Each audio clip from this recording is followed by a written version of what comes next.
ஆணவ படுகொலைக்கு எதிராக கடுமையான நடவடிக்கை எடுப்பதோடு சமுதாய மாற்றத்தையும் ஏற்படுத்தி அதன் மூலம் இந்த அநீதியை தடுக்க வேண்டும் என்பது நம் அனைவரது ஆதங்கமாக இருக்கிறது. ஆணவ படுகொலை நடைபெறும் போது அது தொடர்பான வழக்குகள் அனைத்திலும் கடுமையான பிரிவுகள் பயன்படுத்தப்பட்டுள்ளன. ஆனால் இப்படுகொலைக்கு சாதி மட்டுமே காரணம் அல்ல, இன்னும் பல காரணங்களும் இருக்கின்றன. எதன் பொருட்டு நடந்தாலும் கொலைதான். அதற்கான தண்டனைகள் மிக மிக கடுமையாக தரப்பட்டு வருகின்றன. சம்பந்தப்பட்ட குற்றவாளிகள் உடனடியாக குண்டர் தடுப்பு சட்டம் உள்ளிட்ட கடுமையான நடவடிக்கை எடுக்கப்பட்டு கைது செய்யப்பட்டிருக்கிறார்கள். யாரும் எவரும் எதன் பொருட்டும் செய்த குற்றத்திலிருந்து தண்டனை இல்லாமல் தப்பிவிடக் கூடாது என்பதை காவல்துறைக்கு உத்தரவாக போட்டுள்ளோம். எனவே சட்டம் தன்னுடைய கடமையை செய்கிறது.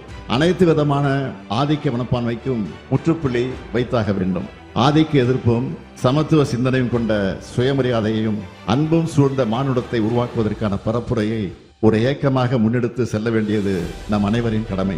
சீர்திருத்த பரப்புரையும் குற்றத்திற்கான தண்டனையும் வாழும் கெடையுமாக முன்னெடுக்கப்பட வேண்டும். இது குறித்து தேவையான பரிந்துரைகள் அளிப்பதற்காக ஓய்வு பெற்ற உயர்நீதிமன்ற நீதிபதி திரு KN பாஷா அவர்கள் தலைமையில் சட்ட வல்லுநர்கள், முற்போக்கு சிந்தனையாளர்கள், மானுடவியல் அறிஞர்களை கொண்ட ஒரு ஆணையம் அமைக்கப்படும் என்பதை என்னுடைய முக்கியமான அறிவிப்பாக இம்மாமன்றத்தில் அறிவிக்கிறேன்.